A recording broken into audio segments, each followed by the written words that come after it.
어느 초등학교의 시험 시간에 이런 문제가 나왔대요. 부모님은 우리를 왜 사랑하실까요? 라는 문제였습니다. 여러분, 정답이 무엇일까요? 한 초등학생이 적은 답이 화제가 되었는데 이 학생이 이런 답을 달았습니다. 그러게 말입니다. 이렇게 적었습니다. 근데 가만히 생각해 보면은 저는 정말 이게 기가 막힌 답인 것 같아요. 여러분, 하나님께서 우리를 왜 사랑하실까요? 그러게 말입니다. 우리가 이쁜 짓만 골라 하는 것도 아니고 선한 생각만 하는 것도 아니고 그런 우리의 모습을 생각하면 부끄러움에 우리는 그러게 말입니다 라고 대답할 수밖에 없을 거예요. 여러분, 그래도 하나님께서는 우리를 사랑하십니다. 그 사랑을 가득히 만나는 이 주일 되시길 주님의 이름으로 축복합니다. 운전을 하시는 분이라면 누구나 한 번쯤은 혼유사고가 무엇인지에 대해서 들어보신 적이 있으실 거예요. 우리가 타는 내연기관 자동차에는 넣어야 되는 기름이 정해져 있습니다. 휘발유차에는 휘발유를 넣어야 되고 경유차에는 경유차를 넣어야 되는 것이죠. 근데 반대로 휘발유 차량에다가 경유를 넣거나 경유 차량에 휘발유를 넣는 것을 혼유사고라고 말합니다. 요즘에 아무리 자동차의 기술이 발전을 해가지고 인공지능이 탑재되기도 하고 또는 자율주행이 가능하다 하더라도 꼭 정해진 기름만 넣어야지 기름이 섞이면 안 된다라는 이 원칙은 절대로 타협될 수 없는 것이죠. 그런데 여러분, 그럼에도 불구하고 만약 주유원이나 운전자의 실수로 인해서 혼유사고가 일어나면 휘발유 차에 경유가 섞이거나 경유차에 휘발유가 섞이면 어떻게 될까요? 그러면 이 멀쩡하던 수천만 원짜리 자동차에 치명적인 고장이 생깁니다. 순식간에 도로 위에 멈춰 서기도 하고 엔진이 통째로 망가지는 대참사가 발생하기도 하죠. 단지 잘못된 기름이 섞인 것뿐인데 자동차가 결국에는 움직일 수 없는 상태가 되는 것입니다. 그래서 그런 일이 생기면 결국 잘못 주유된 기름을 모두 빼내야 되고요, 엔진에 관련된 모든 부품을 전부 수리하거나 교체해야 됩니다. 심할 경우에는 폐차까지 한다라고 하는데 그러면서 어마어마한 손해비용이 들어가는 것이죠. 그래서 이 혼유사고는 주유소에서 일어나는 사고 중에서 가장 치명적인 사고로 분류가 돼요. 그런데 성도 여러분, 이런 혼유사고라는 것은 비단 자동차에만 일어나는 일은 아닌 것 같아요. 왜냐하면 오늘 수많은 믿음의 사람들의 심령 속에도 또 주님의 교회 안에도 하나님의 뜻만이 아니라 세상의 가치가 섞이는 치명적인 영적 혼유사고가 일어날 때가 있기 때문입니다. 여러분, 성도는 하나님의 은혜라는 순수한 연료를 채우고 성령의 불꽃을 태우며 달려가야 되는 그런 존재들입니다. 세상과 구별되어서 오직 하늘의 가치로 움직이도록 창조된 영적인 존재들이 성도인 저와 여러분이라는 것이죠. 그런데 그런 우리에게 세상은 끊임없이 이 세상의 가치들을 집어넣으려고 해요. 그러면서 적당히 섞여도 괜찮아, 다들 그렇게 살아, 융통성이 있어야 세상이 굴러가지, 이런 달콤한 소리로 세상은 늘 우리 마음의 연료통에 하나님의 은혜가 아닌 다른 연료를 채우려고 합니다. 그리고 만약 우리가 그 유혹에 넘어가서 세상의 속삭임에 귀 기울이게 되면 마치 자동차에 혼유사고가 일어났을 때처럼 우리 안에서는 영적 마찰이 일어나게 되죠. 원망과 불평, 시기와 질투라는 영적 쇳가루들이 발생해서 우리의 속사람을 철저하게 갉아먹기 시작합니다. 그러다 결국에는 하나님 말씀으로 앞으로 나아가야 될 인생이 영적 동력을 잃어버린 자동차처럼 제자리에 서면 헛바퀴를 돌게 되죠. 잘못된 연료가 섞이면 자동차가 망가지는 것처럼 세상의 가치와 섞이는 영적 혼유사고는 성도로 하여금 하나님께서 원하시는 삶의 방향을 잃어버리게 만드는 겁니다. 이것이 영적 혼유사고를 만나 세상과 적당히 섞여 살아가는 우리들이 마주하는 비극일 수 있어요. 오늘 우리가 함께 읽은 사도행전 19장의 배경이 되는 에베소에서 일어난 일이 바로 그런 일이었습니다. 에베소는 온갖 화려한 세상적인 문화와 우상 숭배, 그리고 세속적인 가치관들이 소용돌이치던 그야말로 섞임의 끝을 내리던 도시였습니다. 그래서 그 거대한 도시 한복판에서 신앙생활하던 믿음의 성도들은 세상의 거센 유혹과 비방 속에서 영적 혼유의 위기를 겪을 수밖에 없었죠. 항상 세상과 섞여서 무기력해질 것인가, 아니면 본질을 지켜낼 것인가의 기로에 서 있을 수밖에 없었다는 것입니다. 그런 위기의 순간에 바울은 에베소 성도들의 영적인 혼유의 사고를 막기 위해서 아주 중대하고 단호한 결단을 내리게 되는데요. 오늘 우리는 바울이 내린 그 결단을 통해서 어떻게 하면 우리가 우리 마음의 연료통에 들어와 섞이려고 하는 세상의 모든 찌꺼기들로 인한 영적 혼유 사고를 피할 수 있는지 그 방법을 만나보려고 합니다. 이 시간에 하나님께서 우리 믿음의 눈을 열어주셔서 혹시라도 우리 안에 들어와 섞여 있는 세상이 있다면 발견하게 하시고 오직 예수님의 말씀으로만 구별되어서 거룩한 은혜를 내려주시는 그 은혜를 만날 수 있기를 주님의 이름으로 간절히 축원합니다. 고린도라는 도시를 마지막으로 자신의 두 번째 전도 여정을 마친 바울이 잠시 안디옥에 머물렀다가 다시 세 번째 전도 여정의 길을 출발하게 되었습니다. 그리고 얼마 지난 후에 바울이 아시아 지역의 심장부라고 말할 수 있는 에베소라는 도시에 도착하게 되었어요. 사실 바울에게 에베소는 오래전부터 마음에 품고 있던 간절한 도시였습니다. 그래서 원래 바울이 두 번째 전도 여정 때 에베소가 있던 아시아에 가고 싶어 했는데 하나님께서 그때 그의 길을 막으셨었죠. 사도행전 16장 6절 7절을 볼까요? 성령이 아시아에서 말씀을 전하지 못하게 하시거늘 그들이 부르기아와 갈라디아 땅으로 다녀가 무시아 앞에 이르러 비두니아로 가고자 애쓰되 예수의 영이 허락하지 아니하시는지라. 그때 하나님께서는 바울을 에베소가 있던 아시아 땅이 아니라 에게해 건너편 땅인 마게도냐 그리고 아가야로 인도하셨습니다. 자, 그리고 이번 세 번째 전도 여정의 길에 마침내 하나님의 때가 되었고 드디어 바울이 자신이 가고자 했던 그 도시 에베소의 한복판에 본격적으로 발을 내딛게 된 것이에요. 자, 그렇다면 여러분, 바울이 그렇게나 가고 싶어 했던 도시 에베소, 오늘 본문의 무대가 되는 이 에베소는 도대체 어떤 곳이었을까요? 잠시 좀 알아볼까요? 2000년 전에 에베소는 한마디로 당시 아시아의 정치와 경제와 문화와 종교의 중심지였습니다. 세상의 온갖 유행과 가치관이 가장 격렬하게 섞여 있던 거대한 소용돌이 같은 곳이 에베소였어요. 그러면서 영적으로는 타락의 극치를 치렀던 도시가 에베소였습니다.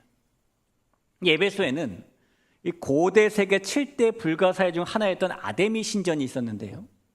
그리스 신화 속에 나오는 아르테미스 여신을 섬기는 신전이었습니다. 물론 지금은 과거 오스만 제국 때 그 신전의 돌들을 모조리 파내갔기 때문에 유적이 남아있지는 않아요. 그러나 기록에 보면 이 아데미 신전의 크기가 그 길이가 130m였고 폭이 67m였답니다. 신전을 떠받치는 기둥도 무려 127개나 되었어요. 모든 것이 대리석으로 만들어져 있는 그야말로 위용이 어마어마한 신전이었죠. 요즘에 북미에서 월드컵이 열리고 있잖아요. 이 월드컵을 하는 축구 경기장의 크기가 얼마나 냐면은 축구 경기장의 공식적인 길이가 105m고 폭이 68m입니다. 그러니까 아데미 신전은 폭은 축구장과 비슷하지만 길이는 그보다 25m나 더 큰 거대한 신전이었다는 거예요. 여러분, 지금처럼 건설 중장비가 없던 오롯이 인력으로만 건물을 지어야 됐던 그 시절에 정말 말도 안 될 정도로 큰 신전을 세우고 우상숭배를 하고 있던 곳이 에베소예요. 그 아데미 신전에는 당시의 다른 신전들과 마찬가지로 합법적으로 성매매를 하는 수천 명의 여사제들이 있었고요. 신전에서 부리는 노예들도 헤아릴 수 없이 많았습니다. 게다가 이 아데미 신전 안과 그 근처는 어떤 죄를 지어도 체포를 할 수 없는 치외법권지대였거든요. 그러다 보니까 당연히 이 신전 안에는 범법자들이 넘쳐났죠.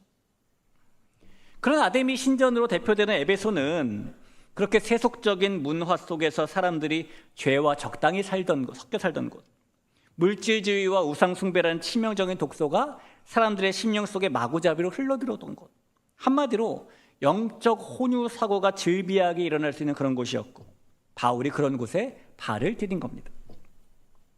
그러나 에베소는 그런 곳이었지만 바울은 그곳에서도 곧장 하나님의 나라를 선포하죠.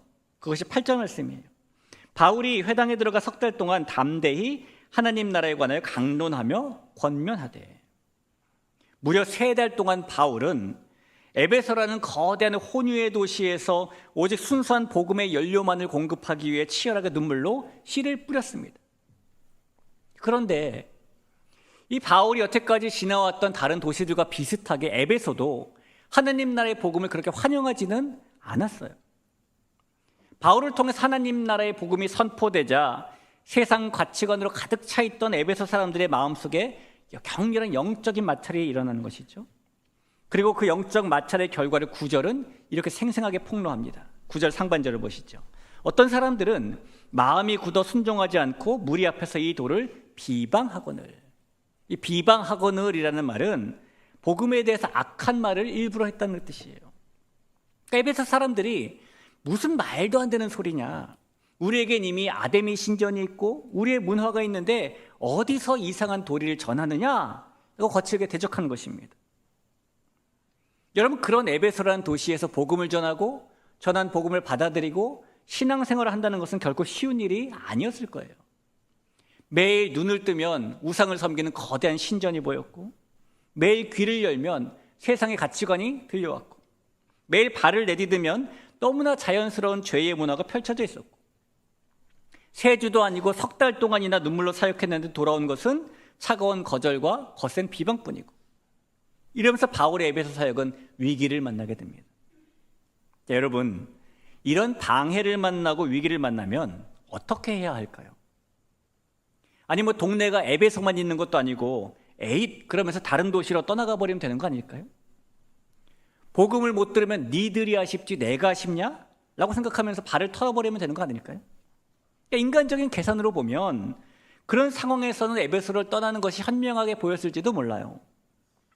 하지만 그 순간에 바울은 세상이 선택하는 그런 방법을 취하지 않습니다. 복음을 비방하는 사람들과 진흙탕 싸움을 벌이며 에너지를 낭비하지도 않아요. 대신에 바울이 선택한 방법은 무엇이었냐면 성도들이 그런 세상과 섞이지 않을 수 있도록 그들을 따로 세우는 것이었습니다. 9절 하반절을 볼까요? 바울이 그들을 떠나 제자들을 따로 세우고 두란노 서원에서 날마다 강론하니라. 아마 여러분께서도 두란노 서원이라는 말을 자주 들어보셨을 겁니다. 이 두란노 서원이 무슨 이렇게 학교인가 서점인가 서원이라고 하니까 이런 생각이 들지만 실제로 두란노 서원이라는 말은 튀란노스라는 사람의 스콜레라는 뜻이에요. 이 당시 에베소 사람들의 일과를 연구한 역사 문헌을 보면은 이 사람들은 대개 서늘한 오전 시간에 생업을 해서 치열하게 일을 했습니다. 그리고 해가 뜨겁게 내리쬐는 오전 11시부터 오후 4시까지 5시간 동안은 일을 쉬면서 휴식을 했어요. 그 휴식 시간을 스콜레라고 부릅니다. 그걸 우리말에서는 서원이라고 번역해 놓은 것이죠. 지금도 지중해 연안의 나라들을 가보면 그곳 사람들이 대개 점심 식사가 끝나면은 일을 멈추고 시에스타라고 불리는 낮잠 시간, 휴식 시간을 가지죠. 이 과거 에베소에서도 지금의 시에스타와 같은 스콜레라는 것이 있었다는 것입니다. 이 튀란노스라는 사람의 스콜레, 두란노 서원에 대한 이야기는 신약 성경의 사본 중 하나인 베자 사본이라는 곳에서 조금 더 자세하게 나오고 있는데요. 그것을 보면은 이 튀란노스라는 사람이 오전 11시부터 오후 4시까지 휴식을 하는 그의 스콜레 시간에 그가 쉬느라고 빈 장소가 된 공간에 바울과 에베소 성도들이 모여서 날마다 말씀을 가르치고 배웠답니다. 그러니까 남들이 쉬느라고 문을 닫아놓은 곳에 모여가지고 남들은 다 쉬는 그 시간에 말씀을 가까이 했다는 것인데, 여러분 한번 생각해 보십시오. 바울과 함께 말씀을 배웠던 이 성도들은 모두 직업이 없이 놀고 먹는 사람들은 아니잖아요. 그들이 모두 일을 하지 않아도 평생 먹고 살 수 있을 정도로 돈을 산더미같이 쌓아놓고 사는 사람들이 아니잖아요. 이들도 생업이 있는 사람들이고 그 일을 해야 사는 사람들입니다. 그래서 그들도 일을 한 후에 남들처럼 이 스콜레 시간, 휴식 시간에 쉬어야 돼요. 그래야 그 기후에서 몸이 버티니까요. 바울과 에베소의 성도들은 다른 사람들이 쉬고 낮잠을 자며 몸을 휴식하는 바로 그 시간에, 튀란노스의 스콜레 시간에 그가 제공한 장소에 날마다 모여서 함께 예배드리고 말씀을 공부했다는 거예요. 여러분, 이거 굉장히 대단한 일입니다. 지금으로 바꿔 말하면은 우리가 아침에 출근을 해서 저녁에 퇴근을 하고 집에 좀 있다가 밤 10시쯤에 모여가지고 새벽 3시까지 말씀 공부를 했다는 거예요. 그것도 2년 동안 매일매일 그랬다는 겁니다. 그럼 만약 저와 여러분이 이런 상황이라면 가능한 일일까요? 교회에서 광고를 내가지고 자, 앞으로 매일매일 저녁 10시부터 새벽 3시까지 성경 공부를 합니다. 몇 명 신청할까요? 에베소 교회 성도들은 정말 대단한 일을 한 거예요. 성도 여러분, 그들이 왜 남들이 다 쉬고 잠을 자며 휴식하는 그 무더운 시간에 육체의 피로를 무릅쓰고 두란노 서원에 모여들었던 것일까요? 그들이 왜 그런 헌신을 하면서 말씀을 배운 것일까요? 이유는 딱 하나예요. 그렇게 하지 않으면 에베소라는 거대한 소용돌이 속에서, 세상 속에서 자신들의 믿음이 영적 혼유 사고를 당해 파괴될 수밖에 없음을 알았기 때문입니다. 바울이 제자들을 따로 세웠다라고 할 때 따로 세우다라는 말을 성경어로 아포리조라고 하는데, 이 말은 경계를 긋는다 하는 뜻이에요. 거룩하게 구별되어서 떼어놓는다라는 뜻입니다. 그러니까 이렇게 경계를 긋고 따로 세우는 것 얼마나 힘들었던지, 바울이 에베소에서 쓴 성경이 고린도전서거든요. 그곳에 보면 이런 말씀이 있어요. 고린도전서 15장 32절이죠. 내가 사람의 방법으로 에베소에서 맹수와 더불어 싸웠다면 내게 무슨 유익이 있으리요? 그는 지금 이렇게 에베소라는 세상과 섞이지 않게 노력하는 것을 맹수와의 싸움에 비유하고 있어요. 그래서 바울과 성도들이 세상과 섞이지 않기 위해서 사람의 방법을 취하지 않고 오직 하나님의 말씀 앞에 자신들을 구별시키는, 따로 세우는 아포리조를 했다는 겁니다. 그러나 여러분, 이 바울과 제자들이 따로 세워졌다고 해서 세상과 완전히 인연을 끊고 저 깊은 산속으로 도피했다는 뜻은 아니에요. 그들은 여전히 에베소라는 타락한 도시 한복판에서 직장을 다녔고 그곳에서 가정생활을 했고 시장에 나가 사람들을 만났어요. 그들의 삶의 자리는 변하지 않았습니다. 그러나 그 속에서 사는 그들의 삶의 중심이 달라졌죠. 이제는 자신들을 따로 세운 그들이 에베소라는 세상의 풍조와 경계선을 긋고 살았기 때문입니다. 세상의 가치관과 유행이 자신들의 영적인 연료통으로 마구잡이로 흘러들어오지 못하도록 하루 중에 자신들이 낼 수 있는 시간과 헌신을 해서 하나님의 말씀 앞에 머물기 시작했기 때문이에요. 그렇게 그들이 이제 자기들의 심령에 섞여 들어왔던 세상의 찌꺼기들을 말씀을 씻어내고 오늘 다시 세상에서 승리하며 살아갈 순수한 은혜의 연료를 채우기 위해서 날마다 말씀 앞에 자신들을 세운 겁니다. 그것이 이 에베소 성도들이 남들은 다 쉬는 그 무더운 오후 시간에 두란노 서원으로 발걸음 옮긴 이유였고, 세상과 섞이지 않고 말씀 앞에 따로 구별된 그들의 삶이었어요. 사랑하는 대길교회 성도 여러분, 오늘도 세상은 우리에게 조금은 괜찮다라는 말을 자주 속삭입니다. 조금은 섞여도 되고 조금은 말씀보다 세상의 방법을 따라도 된다라고 말을 해요. 세상이 그렇게 우리의 심령에 조금씩 다른 연료를 흘려넣으려고 하는데, 그러나 여러분, 영적 혼유 사고는 언제나 조금에서 시작됩니다. 이 조금 섞인 연료가 자동차를 멈추게 만드는 것처럼 조금의 타협, 조금의 욕심, 조금의 세속적인 가치가 우리 영혼을 무기력하게 만드는 것이죠. 그래서 우리에게도 세상과 섞이지 않게 따로 세워질 수 있는, 세상에 물들지 않기 위해 구별될 수 있는 시간, 그 두란노 서원이 필요해요. 어떤 분들에게는 아침에 눈을 뜨자마자 휴대폰을 켜는 대신에 먼저 말씀을 펼치는 10분이 따로 세워지는 두란노 서원이 될 수 있고, 어떤 분들에게는 잠들기 전에 하나님 앞에서 오늘 하루를 돌아보며 기도하는 5분의 시간이 따로 세워지는 두란노 서원이 될 수도 있겠죠. 또 어떤 분들에게는 사랑하는 마음으로 누군가를 섬기는 시간이 따로 세워지는 시간이 될 수 있고, 어떤 분들에게는 험담이 시작되는 자리에서 함께 맞장구 치는 대신에 입을 다무는 것, 이것이 따로 세워지는 두란노 서원이 될 수도 있는 겁니다. 그리고 이런 일들을 통해서 우리는 날마다 스스로를 하나님 앞에 세우면서 우리 심령 속에 섞여 들어온 세상을 빼내고 다시 하나님의 은혜라는 순수한 연료를 채우는 시간을 갖게 되는 거예요. 성도 여러분, 우리는 이 세상을 떠나서 살 수는 없습니다. 그러나 이 세상과 섞이지 않고 살 수는 있어요. 하나님께서 우리를 세상 가운데서도 거룩하게 살도록 따로 세우셨기 때문이지. 그러니 그 결단을 가지고 오늘 거룩하신 하나님 앞에 우리 자신을 따로 세우는, 세상의 경계를 긋고 구별되는 우리 모두가 될 수 있기를 간절히 소원합니다. 그때 하나님께서 우리의 심령 속에 하나님의 은혜라는 순수한 연료를 채워주시고 세상을 이기는 거룩한 제자로 끝까지 붙들어 주실 줄 믿으시길 간절히 축원합니다. 자, 그렇다면 여러분, 그렇게 우리가 따로 세워져서 구별되어서 세상과 섞이지 않고 살면은 어떤 일이 일어나게 될까요? 오늘 말씀 앞에 따로 세워졌던 에베소 성도들을 통해서 이 에베소에는 구체적으로 어떤 일들이 일어났을까요? 오늘 본문 10절은 이 성도들의 거룩한 구별의 결과가 어떻게 나타나는지를 이렇게 증언합니다. 2해 동안 이같이 하니 아시아에 사는 자는 유대인이나 헬라인이나 다 주의 말씀을 듣더라. 여러분, 이 바울과 제자들이 에베소라는 거대한 타락한 도시를 하나님 나라로 바꾸기 위해서 거창한 장기 계획을 짠 것도 아니고 특별한 프로그램을 돌린 것도 아니었어요. 그들이라는 것은 오직 하나, 세상으로부터 자신들을 따로 세워서 날마다 말씀 앞에 머무는 그 구별됨의 자리를 2년 동안 묵묵히 지켜낸 것뿐입니다. 그런데 그들이 이렇게 따로 세워지자, 말씀 앞에 구별되어 가자 에베소라는 도시를 넘어서 아시아 전역에 있는 유대인이나 헬레인이나 모든 사람들이 다 주의 말씀을 듣는 놀라운 일이 일어났다는 것이죠. 뿐만 아니에요.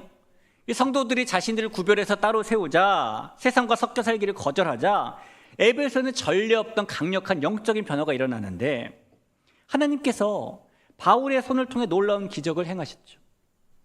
심지어 바울의 몸에 걸치고 있던 앞치마나 손수건을 가져다가 얹기만 해도 병이 떠나가고 악기가 나가는 역사가 일어납니다. 그러자 에베소에 세상에 이 복음의 능력이 놀라게 되면서 거룩한 경외감, 두려움이 생겨요. 그리고 그 순간에 말씀 앞에 세워졌던 성도들의 삶에 진짜 영적인 능력이 터져나오기 시작하는데 이것이 바로 18절과 19절의 말씀입니다.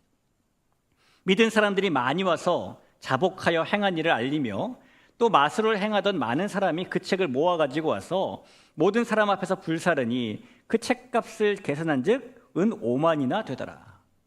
에베소 사람들이 자신들의 마술책을 불사르기 시작하는 것인데요, 그 성경은 그들이 불태운 마술책의 값을 정확하게 5만이었다고 이례적으로 기록하고 있죠. 당시 은 한 개, 은 한 드라크마는 노동자의 하루 품삯이에요. 데나리온과 똑같습니다. 은 5만이면 한 사람의 경우에 5만일 동안 일해야 받는 임금이겠죠. 한 사람이 1년 365일 동안 하루도 쉬지 않고 일한다고 해도 무려 137년 동안 일해야 모을 수 있는 어마어마한 금액입니다. 요즘 가치로 환산한다면은 뭐 수십억, 많게는 뭐 수백억까지 갈 수 있는 엄청난 시산인 것인데 에베소 사람들은 그 비싼 마술책들을 단 한 권도 남기지 않고 다 연기로 날려버린 거예요. 여러분 생각해보면 본인이 안 쓰면 중고 서점에 팔면 되잖아요. 20%, 10%는 받지 않을까요? 은 5만에 10%, 20%면 얼마예요? 근데 이들은 그러지 않고 연기로 다 날려버렸다고요. 왜요? 그들이 그렇게 할 수 있었던 이유는 이제는 이 세상적 가치가 자신들의 삶을 무너뜨리는 치명적인 영적 혼유로 여겨졌기 때문인 겁니다. 에베소 사람들은 더 이상 세상과 적당히 섞여서 살아가는 삶을 선택하지 않았어요. 그리고 성경은 그 선택의 결과를, 모든 역사를 한 문장으로 이렇게 정리해 놓습니다. 20절을 보죠. 우리 20절을 같이 한번 읽어볼까요? 읽습니다. 시작. 이와 같이 주의 말씀이 힘이 있어 흥왕하여 세력을 얻으니라. 이런 일이 지금 뭐 때문에 일어나는 것입니까? 에베소 성도들이 자신들을 따로 세웠기 때문에, 하나님 앞에, 말씀 앞에 따로 세웠기 때문에 이런 일이 일어났다는 거예요. 사랑하는 성도 여러분, 하나님의 자녀인 성도의 능력은 세상과 적당히 섞여서 살 때 나오는 것이 아닙니다. 세상이 감당하지 못하는 성도의 영적인 파급력은 그 반대로 우리가 이 세상과 완벽하게 구별되어서 말씀 앞에 자신을 따로 세울 때 나타나는 거예요. 물론 때로 우리는 세상 사람들과 똑같이 염려하기도 하고 똑같이 돈의 노예가 되어서 살기도 하고 그렇게 세상 속에서 무기력하게 살아가며 삶의 자리에서 영적인 매연만 뿜어내며 주저앉을 때도 있어요. 그러나 우리가 그러는 이유는 능력이 없어서도 아니고 환경이 나빠서도 아니에요. 그러는 이유는 우리 삶에 우리 자신을 하나님 앞에, 말씀 앞에 따로 세워두는 시간이 사라졌기 때문인 겁니다. 세상의 거센 소음을 차단하고 날마다 우리의 영혼에 하나님의 순수한 말씀의 연료를 채워넣는 거룩한 구별을 잃어버렸기 때문에 그런 거예요. 요즘에 우리가 길에 다니다 보면은 학생들이나 청년들이 귀에다가 이어폰을 다 꽂고 다니죠. 근데 아는 사람을 만나서 누구야? 라고 부르면은 이렇게 잘 돌아보지 않습니다. 왜요? 이어폰에 노이즈 캔슬링이라는 기능이 있어가지고 밖에 소리가 잘 안 들리기 때문이에요. 차 소리도 잘 안 들리고 부르는 소리도 잘 안 들리고 오직 여기서 나오는 소리만 집중되어 되는 거죠. 여러분, 우리에게는 이런 영적인 노이즈 캔슬링 이어폰이 필요하지 않을까요? 세상의 소음으로부터 차단하고 하나님의 말씀만 듣는 그런 소리, 이런 게 우리에게 필요하다는 것입니다. 그것이 바로 이 에베소 사람들이 가졌던 티란노스라는 사람의 스콜레 두란노 소원인 거예요. 여러분, 거룩은 거창한 것이 아닙니다. 이 에베소 성도들이 세상의 소음과 유혹 속에서 자신들을 따로 떼어놓아서 하나님 말씀 앞에 머물게 하는 구별된 시간을 가졌던 것, 이것이 거룩이었죠. 그들이 2년 동안 하루도 빠짐없이 뜨거운 태양이 내리쬐는 그 시간을 통해 말씀의 원액을 영혼에 채워넣었던 것, 이것이 그들의 구별된 거룩이었습니다. 우리가 세상에 나가 숨을 쉬며 살아가는 매 순간에 우리의 눈과 귀를 통해서 세상의 타락한 문화와 가치관이라는 불순물들이 쉴 새 없이 우리 영혼의 연료통으로 밀고 들어오려고 그래요. 그러면서 똑같은 기름인데 휘발유면 어떻고 경유면 어떻냐, 조금씩 섞이면 어떠냐라고 속삭입니다. 그리고 만약 우리가 그 유혹에 넘어가서 세상과 적당히 섞여서 아무런 경계선 없이 살게 되면은 결국 우리는 쇳과르가 돌고 매연을 뿜어내는 영적 혼유 차량이 되어버리고 마는 거예요.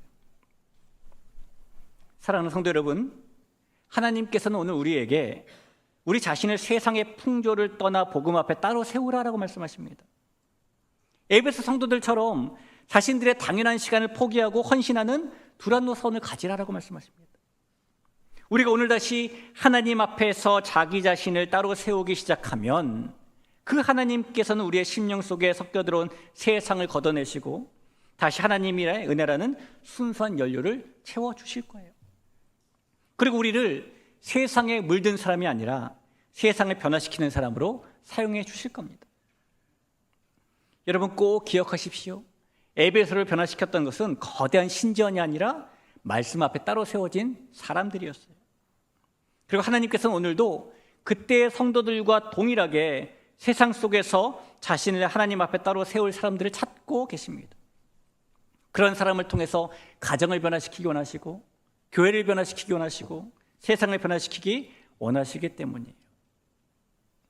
존귀한 성도 여러분, 이 사실을 믿고 오늘도 하나님 앞에 우리 자신을 따로 세워놓으며 날마다 말씀으로 섞인 것을 비워내는, 세상과 섞이지 않는 거룩한 제자로 살아가는 우리 모두가 될 수 있기를 주님의 이름으로 다시 한번 간절히 축원합니다. 우리가 오늘 말씀을 시작하면서 자동차 혼유 사고에 대해서 잠깐 이야기를 나눠봤잖아요. 그럼 만약에 실제로 우리가 타는 자동차에 이 혼유 사고가 일어나면 가장 먼저 무엇을 해야 될까요? 그럴 때 가장 먼저 해야 되는 일은 더 좋은 기름을 넣는 것도 아니고 더 비싼 첨가제를 붓는 것도 아닙니다. 그때 우선적으로 해야 되는 일은 잘못 섞인 연료를 먼저 빼내는 거예요. 그렇게 해야 비로소 다시 올바른 연료를 넣을 수 있고 멈춰섰던 엔진도 살아날 가능성이 있으니까요. 여러분, 영적 혼유 사고도 똑같아요. 만약 우리에게 세상에 채워넣은 가치들이 섞여 있다면 우리가 우선적으로 해야 되는 일은 날마다 하나님 앞에, 말씀 앞에 따로 세워져서 그 영적 혼유물들을 비워내는 겁니다. 시간이 지나면 결국 작은 섞임이 엔진 정체를 망가뜨리는 것처럼 영적 혼유도 방치하면 결국에 우리의 영혼도 조금씩 생명력을 잃어가게 되기 때문이에요. 작은 타협, 작은 욕심, 작은 세상적인 계산, 작은 기도하지 않는 삶, 이 작은 모습을 그대로 방치하면 어느 순간 우리는 신앙은 있는데 기쁨은 사라지고 믿음은 있는데 생명력이 없는, 마치 영혼의 엔진이 멈춰버린 삶이 되어버리기 때문인 것입니다. 그래서 오늘 하나님께서는 우리가 에베소 성도들처럼 우리 자신을 말씀 앞에 따로 세우기를 원하시고 촉구하시는 것이죠. 그것이 우리 안에 섞여 들어온 세상을 비우기 위한 하나님의 방법이기 때문입니다. 그렇게 섞인 것을 빼낼 때에 비로소 하나님의 은혜가 우리를 가득 다시 채우기 시작하기 때문입니다. 귀한 성도 여러분, 하나님께서는 오늘도 우리를 구별하여 세우십니다. 그리고 세상의 불순물들을 몰아내고 생명의 연료를 다시 채워주십니다. 그러므로 이 예배를 마치고 돌아가는 우리의 삶 속에 오늘부터라도 반드시 다시 하나님 앞에 우리 자신을 따로 세우는 시간이 있길 바라요. 날마다 말씀 앞에서 세상이 부어놓은 연료는 다 비워내고 하나님의 은혜만으로 다시 채워가시길 바랍니다. 그때 하나님께서 우리 심령의 엔진을 다시 살리시고 에베소에서 주의 말씀이 힘있게 흥하여 세력을 그 역사를 저와 여러분의 심령 속에서도 이루실 것이고 우리 가정 가운데도 이루실 것이고 우리 교회 가운데 더 나아가서는 우리가 살아가는 이 세상 가운데 이루실 것입니다. 그 사실을 믿고 살아가는 우리 모든 대길의 권속들 될 수 있기를 주의 이름으로 축복합니다.